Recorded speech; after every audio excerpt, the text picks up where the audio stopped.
This is the Art Beauty Podcast where we tell the real truth about the fake shit. I'm Amber, and today my gorgeous and fabulous co-host is Dr. Caroline Chang. She's a board-certified dermatologist, and we are going to be talking about collagen.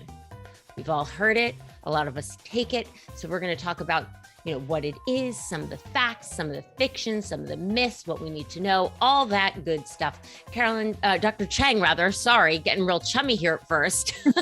Thank you for being on the show. Thank you for having me. I'm excited to be here and talk about some, it sounds like a little bit controversial subject. Well, I think that it's like here, look, right at the top, we tell the real truth about the fake shit. I like to keep it real. And I was kind of telling you before we started this, we've had some doctors on the show who are like, they don't buy it. They're like, it's no different than eating a steak. I've had nutritionists on who are like, this is an absolute must. There's scientific evidence. So I think without putting you too much on the spot, I always like to bring in experts and kind of get your expert opinion. That's why I do this show, is to give people as much information as I can from experts like yourself, to help maybe clear the air. And then at the end of the day, we can all make these decisions for ourselves. But before we get into all of the science, where are you? I'm in Rhode Island. Okay. Originally from New York, but I live in Rhode Island now. I've been here about, almost 15 years. My best girlfriend during COVID bought a house in Newport, which was, amazing. But yeah, she hasn't come back yet. So I understand that move. It's nice. I'm originally from New York. I'm a New Yorker at heart, but once you come up here, it's hard to leave. I mean, there's so much charm, like in South County, like in the Newport area and Southern. You're close to the water. You have beaches. You have lobster rolls. I was gonna say, oh my God, I was gonna just say you have lobster rolls. And we period. Have lobster rolls everywhere. Like, that's why wouldn't you stay? I love you for saying that, because I am such like a food person, and lobster, believe it or not, for me is one of those things that I'm like, one, how did anybody look at this animal and say, I bet this would be delicious? Number two, it's just too much work for me. Like I'm lazy. I don't want to do the whole bib. I don't like getting super dirty, but a lobster roll, delicious. Now, do you like yours? There's Connecticut style, right? Which is hot with the butter. And then there's New England, which is like the mayonnaise, right? I personally, I like the hot with butter. Yeah, like me too. But I won't refuse a mayo-y. Delicious mayonnaise. My husband hates mayonnaise, and it is like, I love. I mean, how? Why? Who doesn't love mayonnaise? It's fat. No, like it's mayonnaise. Like French fries and mayonnaise, like would literally make him vomit. So my mayonnaise consumption has gone. I mean, I can't actually remember the last time I ate mayonnaise, to be honest. But I used to like tuna salad, all that stuff, like ham, cheese, mayo. Yeah. Oh my God. I mean, French fries. I'm like, it's fat and carbs. Well, you can just call it. Tell him it's aioli and it's not really mayo. Guess what? He eats aioli. Oh. And my mother one day was like, Tom, you know that? And I was like, Mom, exactly. So yeah, we're one step ahead of you. And thank God he does not listen to my show. That's awesome. Yeah, you're speaking my language too. I'm a mayo girl for sure. I absolutely love it. All right. So you left the city. You're now in New England as a practicing dermatologist.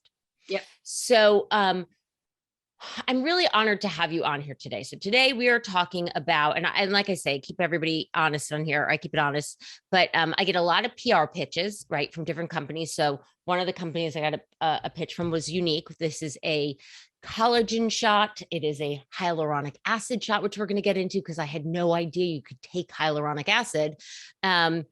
And I said, you know what, I'd really like to get a doctor on here because there's so much I don't know if it's myths or controversy seems like such a harsh word, but certainly collagen we know is such a buzzword, right? Before we get into everything that we want to know about collagen, can you start by telling the audience at home exactly what collagen is? Sure. Yeah. So collagen is it's actually like the largest, the most abundant protein in the body. What it is, it's basically like if you look at the molecular structure, it's like a rope.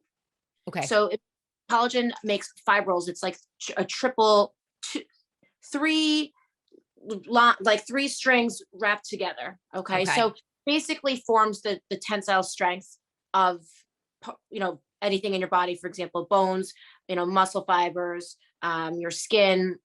Some collagen has been noted to be as strong as steel. Right. So, or in correlation based on size, obviously. So it's a protein that's found all over your body that basically like keeps everything together. Right. It So forms. that is like that building blocks matrix. And we know that as we get older, our collagen production, our body's own natural collagen production starts to decrease, correct? Correct. Yes. Okay. So we become less efficient in building collagen.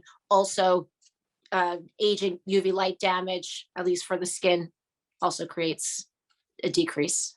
A decrease. Okay. So we talk about it on here all the time, right? Like I've heard 90% of visible aging is sun damage. For visible aging, yes, it's mostly what happens is sun exposure, and UV light causes free radicals. Free radicals bounce around in your skin, hits your DNA, hits the collagen, hits everything, and damages it. And then it causes superficial things like fine lines, brown spots. So I certainly, and if you can kind of do your own tests, you could look at your, sun exposed areas and areas that never get exposed to the sun. And in general, the skin is going to be more preserved. Much more preserved. I was a tanning salon girl. I know. Just spank me right now because I did it. But it's crazy because I developed in my later years a line pretty much down my back where I had moles. Thank God they weren't cancerous, but they were suspicious. So I had to have them removed and biopsied. But what I kind of came to was right on the upper middle part of my back was the only place when I was out at the beach that I couldn't apply sunscreen to myself. Right. Right. So it was a place like I tanning salon definitely did damage everywhere. Not proud to say it, but that one area where when I was getting repeated natural exposure to UV light that I couldn't cover up with sunscreen, I think, I did my own scientific test and I was like, wow, this is really, really bad. But I'm glad that the rest of the medical community pretty much 100% will agree with me that sun exposure is not good for you. So wear your sunscreen, PSA.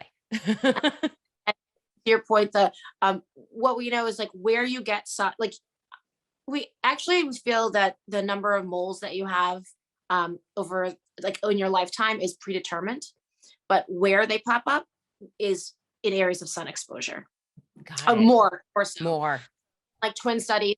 If the sun exposure brings out moles sooner, and also in areas that are exposed, but in the end, twins will have the same number of moles. Right. Yeah. Right. I always think it's so funny with those twin studies, or not funny, but I'm like, man, how mad are you if you're like the twin that's like the don't do this, right? Yeah. Yeah. It's like this twin is super healthy and gorgeous skin, and this one was in the sun and her skin is terrible. We've all seen, or I think there's that one shot that I feel like has been, when I was coming up in the beauty world, it was like such a big maybe it was early social media, but it was of a truck driver, and one half of his face was so wrinkled and his hand was so wrinkled, and the other was not, because it was the side that was exposed to the sun. Yeah, it's a really sort of famous photo that it just has been shared widely, but so true that the sun goes through the window, and if you don't wear sunscreen, you're gonna age more quickly on that left side. I wear it every single day. I use the I like Supergoop's Invisible. It's got silicones in it, so everybody who's like, silicones, but you know what? I wear it every day. I like it. It gives me like a little bit of a matte sheen. I bet it feels really good. Like, does it have a good It texture. does. It's got a great texture. It's mattifying. If I'm going to be out in the sun, I love Elta MD is a great one. I mean, there's so many great sunscreens that I love. Yeah. But that's for another podcast, which we will follow up on, because y'all who listen to me all the time, you know, we talk about this all the time. So let's get into I was going to say pink elephant, but here it is. It's pink in the room, which is sort of this idea of collagen. So we know what it is. You know, we know it starts to decrease as we get older. When it comes to collagen supplements, is collagen something that you can actually restore in your body? Yeah. So collagen is something that I talk about in my practice all day long. What we're always trying to do is beef up collagen or bring collagen back. And in my practice, what we do is we do things to the skin surface. And we say, you do this and it's going to induce or, you know, it stimulate collagen growth. Mainly we go damage to repair. Everything now is damage, this micro damage, either through laser or through blood, you know, physical trauma, whatever it is. And then the body will build collagen. So we talk about collagen all the time. And then, you know, recently I've been in, you know, sort of thinking about the idea of, you know, what about oral supplementation? Some of my patients have been asking more about it. What do you think about it? So I sort of delved into the research and I said, I don't really know much about it. I basically focus on skin. You know, I think about like what you're taking by, I mean, obviously eat healthy diet. And so I looked into it and actually, to my surprise, which I didn't know what I was going to expect, there are many studies out there showing that ingestion of collagen leads to subjective and objective improvement in elasticity of skin and hydration. So I said, okay, wow, yeah, like let's, you know, now let's talk about what kind of collagen people are taking. You don't want to take full pieces of collagen. Actually, what they're doing is they break it down to, you know, the pieces of collagen. So they're called peptides. Right. And by ingesting it, you do build, people do have an improvement in their skin tone and texture. What I tell my patients, go ahead. No. Go ahead. Please finish. So what I tell my patients is, you know, what we're doing is, you know, in the office, we're doing procedures to stimulate collagen growth. Now, if you don't have enough of the building blocks, how are you going to make this collagen? I have some patients who we do these procedures that are supposed to stimulate collagen and they don't get the same results as someone else. Why? I mean, yeah, maybe you eat a lot of steak or whatever, you know, but maybe someone doesn't have that diet, or doesn't have those building blocks in their diet. So this, you know, collagen supplementation, when my patients ask, I say, you know what, all we're trying to do is build collagen. It can't hurt. If it doesn't, it doesn't bother your stomach. You're not, you know, getting an issue from it. Yeah, every little bit helps. I see. And that's what I think is a very interesting thing. So full disclosure, I was kind of on the fence for so long about collagen. And then I did a podcast with this nutritionist, Jennifer Hanway, who is a firm believer in collagen supplementation. And what she said to me was this: sure, if you are getting tons of protein in your diet, if you are getting those natural sources of collagen, do you need a collagen supplement? Maybe not. However, if you're not, your body is going to be searching for collagen. And if you can put it back into it through a supplement, that's going to help. And it was kind of this idea of, what do you have to lose? Before we continue down that thing, I do want to mention for people who are listening. So we do know that there are procedures like Ulthera, like certain lasers that are going to cause this repair response and actually force your body through damage repair to build collagen. Are there certain procedures you personally like better than others in your office? So I like laser, many different forms of laser, but I like laser because it induces controlled micro trauma. Okay. Is there a specific laser? I use a laser. It's called Airlaze. Okay. Airlaze. It's a 1064 YAG laser. So it creates heat, and that's what causes the micro trauma. Right. So like Ulthera, it's, you know, heat based trauma. Yeah. We've got you have you know, radio frequency. You have micro needles, radio frequency, heat, you know, actual holes in the skin. So all of those ways, I mean, I think they're great. It just depends on what your skin type is, what you're looking for. But the other thing that builds collagen that we kind of don't sort of like forget about is something like fillers with, Yeah. just simply putting a needle in the skin and moving it around. You're creating trauma, as you know, because if you've ever had a filler procedure, you leave, you might have a bruise. Right. That all of those procedures create micro trauma or Right. macro times, Right. and that Yeah. events can cause more, so that induces collagen growth. So I tell my patients, even my filler patients, I say in the beginning, when you first get your treatment, you're going to feel like the filler goes away really quickly. In Right. 3 months, you're gonna be like, oh my God, it's gone. But over time, your body's building, beefing up your skin with collagen, right? And it's replacing this filler. So over time, many people say they never go back to where they were.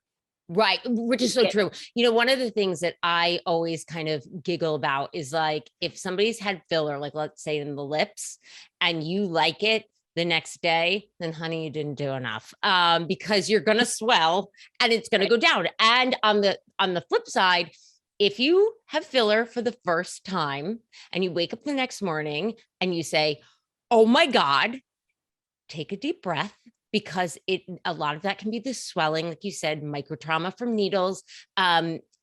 And also it's like high, like levels of hyaluronic acid, which are going to be holding onto water.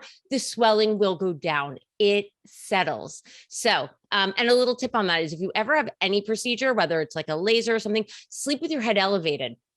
Absolutely. These are things that I wish I would have known before I've done certain things and woken up the next morning and been like, oh my dear Lord. But that's like a little insider tip. If you do anything, whether it's a laser, whether it's filler, elevate your head, and that will help some of the water to drain out. Absolutely. Yeah, that's if I tell my patients, sleep with your head elevated, so you don't like the fluid doesn't pool. Right. And I love that you're talking about what you tell your patients. That's why I was so excited to have you on here, as opposed to just somebody, and I hate to say this, but just like a rep from a brand, right? Because I wanted to talk to a doctor about what are the things your patients are really asking you? What are the things that you're finding, that people are curious about? What are, there's a lot of, we hear a lot too about collagen in beauty products. And I worked for Murad for a while. And what I remember hearing was that the collagen molecule, which you mentioned before, is an actual large molecule, too large to penetrate the skin. Mm-hmm. That said, now they've got micronized collagen, hydrolyzed collagen. What are your thoughts on this idea of like, if I slather on a lotion and potion, is that collagen really getting into my skin?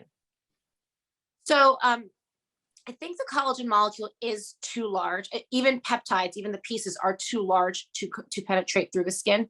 The other thing is, once you're taking the collagen and breaking it down, even if it goes to the skin, it's not reforming into collagen. Okay, so you're talking about like topically applied collagen. Right. It's going to be absorbed into the skin. It's going to be broken down by the body, or if it can be absorbed into the skin, right? Because it's a large molecule. It will then be broken down by the body into smaller, basically little amino acids. But, okay.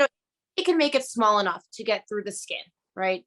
And I don't do I'm not in the lab making the products, but if they can make it small enough to penetrate through the epidermis, you've got now just these little pieces. What is the skin going to do with that, right? It's not, is it going to take it and start using it or not? I don't think it will. I think the process has to come from a different pathway. More got it. And you bring up a good point, and I think again, these are sort of, I hate to say the myths or controversies. It's not, it's sort of this idea that has been put out there that it's like, if I apply this collagen, it's going to become collagen in my skin, which is maybe not the complete truth. And probably similar too with like ingesting it, right? So it's like, I can take collagen, but it doesn't mean that it's immediately going to go to my skin, correct? It's going to go to your joints, your bones, all of these beautiful building blocks and structures that depend on it. Right, exactly. So, the collagen sits deeper in the skin, in the dermis. So, really, you're not expecting, what's penetrating on your skin surface, whatever you apply to your skin surface, is going to stay in the epidermis. Right. Unless you're micro needling or something where you're Right. Pushing it down. pushing it down. The same thing with ingesting it. You're right. We're ingesting the building blocks. So these are like pieces, amino acids, and your body is going to absorb them through the digestion process and then use them where it's needed. It's Right. gonna you're gonna take it and you're gonna use it where you need it. So it could go right to your joints if that's where you need it, depending on what peptides are available, and what basically what types of collagen they're more sort of geared for. So Sure. some types of collagen need certain peptides and others need different kinds of peptides. So it depends on what you're looking, where your body needs it. So, okay. So we're sort of setting this idea up. And again, really kind of just dispelling this myth that it's like a lock and key type of thing, right? So, or it's not necessarily, if I take this, it's just going to go to my skin, or if I take this, it's just going to go to my hair or just to my nails. It will have an overall effect in your body where your body is needing it. So, a lot of people also know we like when we get older, our collagen starts. So, for people who are interested in taking supplements, is this something that like you should wait until your 40s, or can you be taking it younger? Is there a benefit? I certainly think it's prevention is always key. And I think you can, I mean, I don't see why you couldn't start at any age. Right. We always want prevention. That's the best way to, do the anti-aging is Right. Preventing. preventing the aging. And like I said, if you don't need it, your body will get rid of it, right? Yeah. That's why. So you could take it. I mean, is 22 young? Are you wasting it? I mean, yes and no. What if you're an avid athlete and you have tendon injuries or bone growth, whatever? So I think at any age, certainly, why couldn't you? And if it doesn't bother you, I think that's really the point. It doesn't hurt, doesn't taste bad. Right. Right. Which I got to say, I did a shot of the unique right before. And that is like, it's a sweet shot. So if you're a person who's like, I can't deal with like the bone collagen powders, which I know they say they're unflavored, but everything has like a little bit of a taste. Good option here. So do you feel like then, is there, going back to this, is there any harm in taking collagen, like because it seems to me like it's one of these things, just like taking vitamins and supplements, or any other supplement, it's like by taking this, for the most part, you're giving your body something that it may need and may use. If your body does not need it, is there any danger in taking it? So as far as what this, when I reviewed the studies that tested collagen supplementation, it was well tolerated. So really nobody had any issues. I don't, you can't like overdose on amino acids really, Right. So your body will process it out. I mean, obviously don't take more than what the It's daily recommended doses, correct. And also, listen, we'll just say this out there because you are a doctor. A lot of times I say on here, I'm not making a medical claim, but neither are you. We're having a conversation here. But like anything else that you're taking, everybody's body is different. And if you have questions, ask your own doctor, right? We should always talk to your own medical professional if you have any concerns. Also, if it hurts your stomach or if you develop a rash, stop taking it. Yeah. So now there are different types of collagen out there, right? So we hear, actually, before we get into that, you mentioned that when you started doing the research that you found that because I've seen, research out there that says, yes, collagen has shown to help skin elasticity and reduce wrinkles and whatnot. Have you found any studies like that on your own research? I haven't, I mean, as far as like with patients, and you mean like hands-on? No, but just like when you went down your own, which I love that you shared that with us. deep dive of collagen, what was some of the scientific proof that you were finding, or maybe not, that was like, yes, I'm going to either encourage this in my practice or say, skip it? So I would say, it's hard to do studies where you're talking about someone's, superficial skin and the density and elasticity. So you want to look for studies that have some sort of objective way of studying, of studying it and seeing if there's a result. So I think in most studies, they go by patient, satisfaction as my Right. skin, which of course can have confounding factors. You're taking collagen, you might be Right. like, well, I feel better, A placebo um, effect, of course. Yeah. right.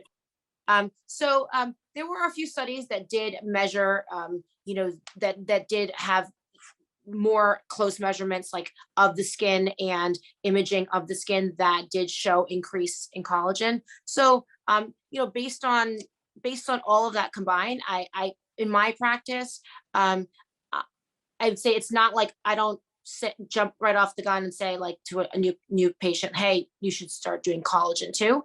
But if someone asked me about it before, I would say, oh, I don't really know much about it, and now I would say, yeah, why not? I Why think not? I've done some research, and it seems like it works. I have a patient who swears by it, and she's a avid runner, and she takes it, and she said, I definitely notice improvement.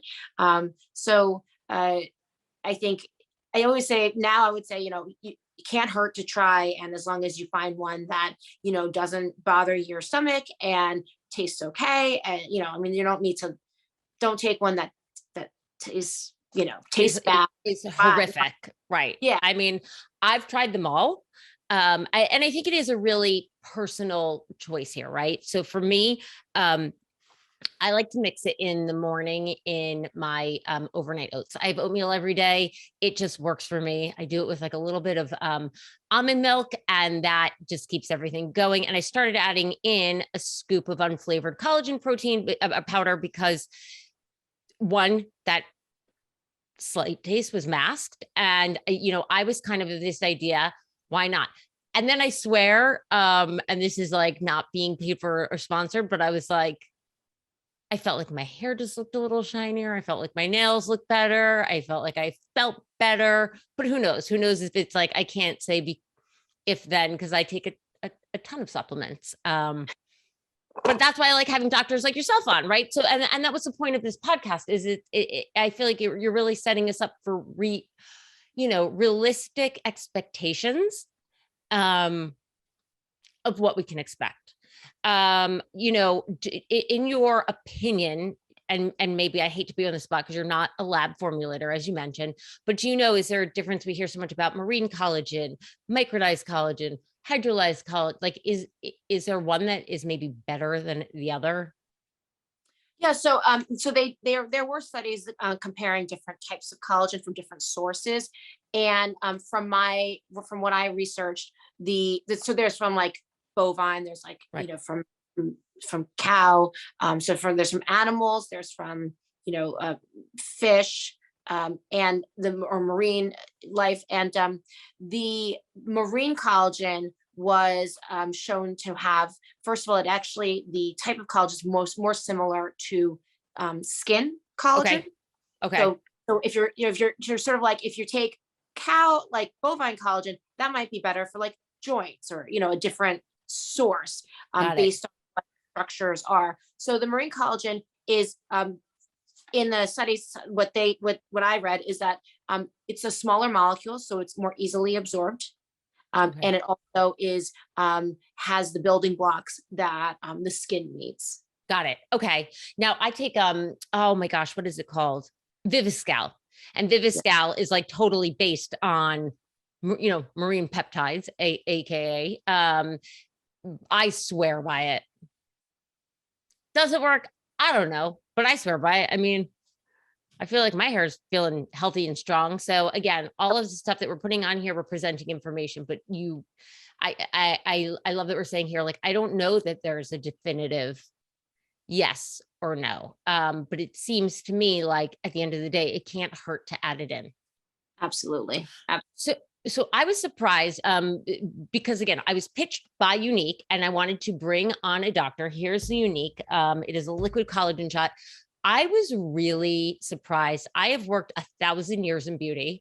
Of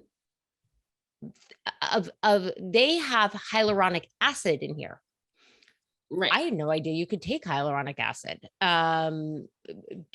Is that something that like, is that going to be the next buzz thing? I know that it's in every single product I use, but I had no idea it's something that could be taken orally. Yeah, so that's another one that was new to me also. I mean, supplements in general are kind of a new thing. I mean, we do have supplements for hair, Right. and so we know oral supplementation can help, target certain conditions. So I did do a search on that also as well. And I saw there are studies, not as many as with collagen, but with HA or hyaluronic acid supplementation. And they did this, the few studies that I saw did show an improvement in elasticity and hydration Mm-hmm. and roughness with oral, hyaluronic acid supplementation. Interestingly, I would say that many of them actually combine collagen and HA. Ah, So I suppose we don't know if it's really the collagen or the HA, but if you think about the science, HA and collagen do work hand in hand. right. And HA is found, or hyaluronic acid is found in the epidermis, right? And the collagen is working on the dermis. So Right. you're basically saying improve hydration in the skin surface and Right. also build sure below. Right. It seems to me like almost if you were to set this up and tell me if I'm wrong, like the hyaluronic acid is going to be the structure of your house. And I'm sorry, no, the collagen is going to be like the structure of the house, and the hyaluronic acid is almost kind of like the insulation that you stuff in between that and the roof. Right. You're right. It kind of work hand in hand. Yeah, I read an interesting study when I was researching hyaluronic acid taken orally that they've also found when it's applied topically, like it can really help in wound healing. Yep. So I'm interested to see if we're going to start to see more products, because this was the first one that I'd ever seen with hyaluronic acid included in a supplementation form. Have you ever seen that before? I haven't seen that. Okay. Another thing I found is that hyaluronic acid supplementation can help with like osteoarthritis. Oh, great. There might be some more down the line for sure. I mean, obviously they have to do the studies. It takes time. Right. Someone want to do it. Right. All of those things. But Yeah. but as far as we know, it's kind of like well, if it's in your budget, if you can tolerate it, why not give it a shot? Yeah. And see for yourself. Also, everybody's body is going to react differently to different supplements. I've started on this crazy cocktail regimen of these liposomal supplements, and I swear I feel better. Is it really working? Maybe I just got a better night's sleep. I don't know, but I don't think it can be hurting me. So at the end of the day, you've got these patients coming in. Who are you recommend? Oh, wait, one thing you said before too, I want to stop on going way back. You mentioned that there are certain procedures. So like the Ulthera, right? My mother called me and was like, is this something that I should do? And I said, I don't know, Mom, because a lot of these procedures, as you mentioned before, you need to have the collagen building blocks present in order to stimulate. So if you are sometimes a little bit more mature, maybe you don't have as much collagen readily accessible, doing a procedure like Ulthera might not yield the results you want. Something that I just wanted to remind people and point out, to go in and certainly speak to your doctor. Ulthera is like, I think like a gold standard for collagen building. However, it's not for everybody. Just like microneedling is not for everybody, just like every laser is not for everybody. So you certainly want to talk to your doctor and ask them, at your age and with your specific skin type and condition, what are the realistic expectations that I can have, correct? Absolutely. And, speaking of, age and diet, I mean, over time, our diet changes, we can't, tolerate like, some people we, eat fewer meals a day. I mean, we're some people, so the supplementation becomes more and more important. I feel like my mom eats one meal a day, and I'm like, I'm like thinking about my next meal as I'm consuming the meal that I'm eating. So I kind of look forward to that if that ever happens to me. But I'm trying to get down to like 2 meals a day, like skip breakfast. oh no, I gotta have that oatmeal But with my collagen powder in it just to make sure that mama's okay. So is there so now, is unique something that you're kind of like pitching to some of your patients? Like, who do you think this one is good for? so so that product in particular, what I like about it is it's already individually packaged. Right. There's no mixing of powders. For No. me, I can't do like powder stuff, protein. It just gets complicated. Chunky, funky. Yeah, yeah. And then you have to put it in something. Right. For some, I don't eat breakfast, so I'm not Right. do something just to eat breakfast if I'm trying not to eat breakfast. So I like that it's already packaged. It tastes really good. It's like a peach apple-y. It kind of to me tastes like Jello, like a sweet, like a I don't It's know. very sweet. I mean, and mama likes sugar, but I'm going to say it's something that when I took it the first time, I actually mixed it in water. And then it was just like really, really kind of like a very sweet flavored beverage. But then I read you're actually supposed to just do it like a shot, which I did literally right before this. Right. So I feel like it's also kind of like if you need a little bit of like, if you're a person who always needs that 2 o'clock sweet, Right. this might be perfect for you. Yeah, it's portable. You just you open it Purse. and that's it. And so if someone like me who's always on the go, I think that Oh, I wonder if it'd be good for like people who are, we're getting into marathon season, right? Or just listen, I'm, you're in the Northeast too. Like we're getting into outdoor season again. Thank you. Thank God. But if you're somebody out there doing physical activity, that might be something, again, can't hurt. Give can't you like hurt. a little bit of like a sugar boost. Yep. Yep. I mean, I would say like I'm it was interesting when I was introduced to the unique product because when I get skincare, like Yeah. I realized that I am much less willing to test a new like lotion on my face than I am. I got this and I opened it up and I just ate it. I was like, I'm trying it. But when I get skincare, I'm like, oh, I gotta try it. I don't want to get what if I get a rash? It's using on my hand. But for this, I was like, yeah, I'm just gonna. You're ready to go. I work with New Beauty. I mean, so if you saw the amount of products that are shoved into this little shoebox of the apartment, you would, first of all, it's like Barbie skincare playground here. But you see, I mean, I'm like, I'll slap it on. I'm like, my poor husband has tried every lotion potion. I'm like, this one costs $400. Now he's like, don't waste it on me. But I laugh. Yeah, that's funny because I'm kind of like, actually, I feel like I'm a human guinea pig. I'm like, I'll try it once, see how I feel. Sure.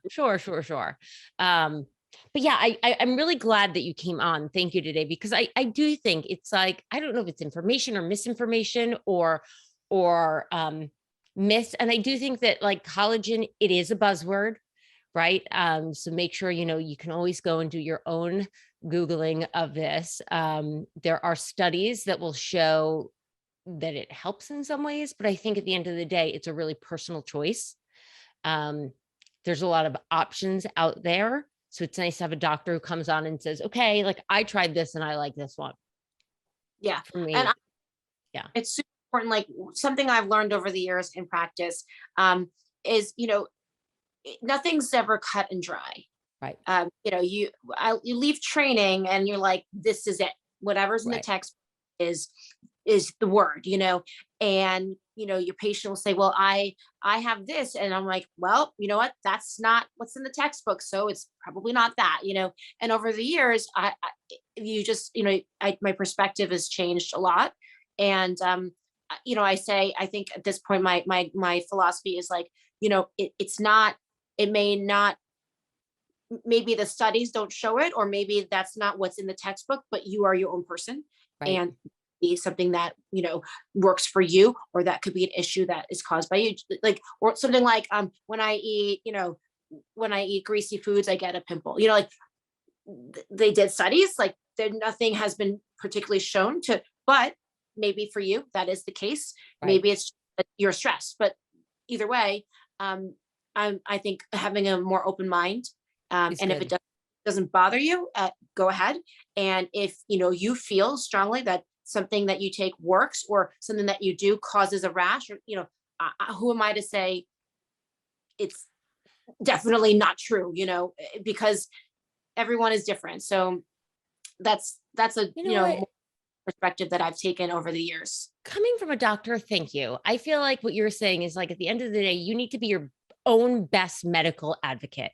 And I say that to people all the time, because you know your body. I actually, and I won't digress too much on this. I had two occasions. Once when I was very young, where my kidneys were literally shutting down. And I went to my nurse, my hands had turned bright blue. And she was like, "Oh, honey, that happens to me. It's circulation. Run your hand under the faucet." And I said, "I'm calling my mother right now." It was before cell phones. I was like, "Give me that phone," because you had to get permission to call your parents. I was like, "Call my mother, or you're going to need to call a lawyer." I was super, and wouldn't you know it, I was like basically going into kidney failure. I knew my body. I knew it was like the middle of May. And then another time I was with my husband, we were in Turks and Caicos, and we were sitting at dinner, and all of a sudden he developed a rash. We called a private doctor. We got there. The doctor was like, "You got drunk and sat out in the sun." And I was like, "I'm a fucking skincare. Like, this is my job." That man is wearing SPF 80. He's not like something, he's allergic to something. I don't have Benadryl here. But the guy was such a prick about it. Excuse me. There's no other way to put it. But thank God I stood to my own. I was like, "Give me," and we went back. We found a nurse who had he just needed a Benadryl. He had an allergic reaction to something that he had eaten. But I hate to say this because you are a doctor, but right, you're human, right? And like you said, be your own best medical advocate. Because, sometimes You're right. I've had people come in who, with a mole that looks totally normal, but they just say, "You know what? It just feels a little funny. I feels funny to me." And then, we biopsy it, and it's not, it's skin cancer, and so now after that, having that happen once, now I tell my patients, I don't care if you have a funny feeling about it. I'll take it off if that's what you want. Sometimes it's just you just know, like, your body, maybe it feels a little itchy or something. Why? Maybe because the cells are dividing very quickly and you're sensitive to that. You can like feel it. I can't. I mean, I don't. Yeah. But some people can, and I think yes, you have to be your own advocate. You have to know your own skin. Obviously, working hand in hand with the doctor, communicating. Especially not only with medical stuff but with cosmetic stuff. I mean, communicating what you want and what you want to see, and then me helping you to get there. Communicating what you're unhappy about, like if you're not happy with why, and just having conversation. My visits for cosmetic treatments, the first 10 minutes is me asking the same question like 20 times. Right. Now, well, you know what? I hate, and listen, I love you for that, because that is the right thing to do. But I always go into my dermatologist and I'm like, "Well, what can we do?" He's like, "Amber, that is not what's bothering you." And I'm like, "Get out your pen, get out your little notepad. Where to begin now?" But I think that's a wonderful thing, is like, I look for a doctor, and I go to my doctor because, like yourself, it's really important for you to go in as a person and communicate to your doctor what's bothering you. You shouldn't go into your doctor and be like, "What's the latest and greatest and what can you do?"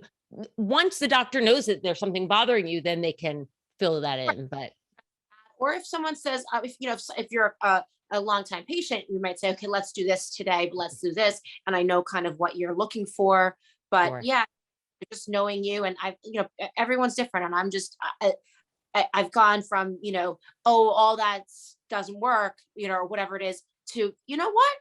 I don't know. Yeah. Things Which is all the listen, 20 years ago, or not even, because I didn't start, but 10 years ago, right before I got married. Well, God, now I've been married 13 years ago. Before I got married, I remember I was, interviewing doctors, and everybody was like, "Botox, Botox, Botox." And I was like, I'm not putting botulism in my face. Like that was the thing that you got if you saw a dented can. No way. Right. Now I'm like, give me more. Give me all the Botox. So keeping an open mind, is important. Right. We things change, like even, the medical community, the literature, it changes. Yeah. What we now may not be what we do in 10 years. Who knew that we would be using ultrasound to focus heat, to build, to create, like, who knew Right. we were going to that? I mean, the needle, radio frequency, microneedling, like all this stuff, like it's crazy. Like you wouldn't have thought of it 20 years ago. Now, Like, so I say, keep an open mind. If it doesn't bother you, it doesn't hurt you, why not? And that's kind of my philosophy in the practice too, is, start slow. It doesn't bother you, keep going. I like to do low downtime procedures. I like to right. keep my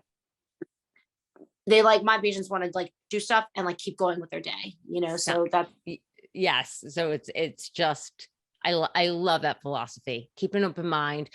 Dr. Chang, I want to thank you so much for coming on to talk about collagen with us today, because again, I think that there is so much information, but what I'm really getting from you is, look, if there is something that you can afford to do, if there is a product that you like, and I would say, if you're somebody who likes, who doesn't want to deal with powder, who likes portability, who likes something sweet, Unique is very, very good. Try things out. And if it doesn't work for you, stop. Last question before we go, do you happen to know, like, because like certain things, right? Like I've talked to people with like certain skincare products, they're like, give it 5 days, right? To give it that full, give it at least a week. Is there any sort of a recommendation on how long you want to kind of give collagen, like the good old college try? I believe all the studies are at least 4 weeks. Okay. If not, 4 to 8, ranging in 4. So I would do it at least a month. Okay. And consistency is key, like anything else. Dr. Chang, thank you for being on with us today. Thank you so much. It was lovely talking with you. If people are in the Rhode Island area and they want to find you, where can they do that? Yeah, so you can find me online, riderminstitute.com. My office is the Rhode Island Dermatology Institute. I have a website. You can actually book appointments right online. Nice. So pretty easy to do and straightforward, and very streamlined. So wonderful. I mean, if I was up there, I'd be there hanging out with you. We could be doing collagen shots together. If you have any questions at home that you want me to pass on to Dr. Chang or the team at Unique, I'm absolutely happy to do that. If you want to ask me any questions about the product, I'll always answer. You can write me at hello@ArtBeautyPodcast. You can find me on Facebook, Instagram, and right here on YouTube at Art Beauty Podcast. And as always, we'll see you next Tuesday. Bye.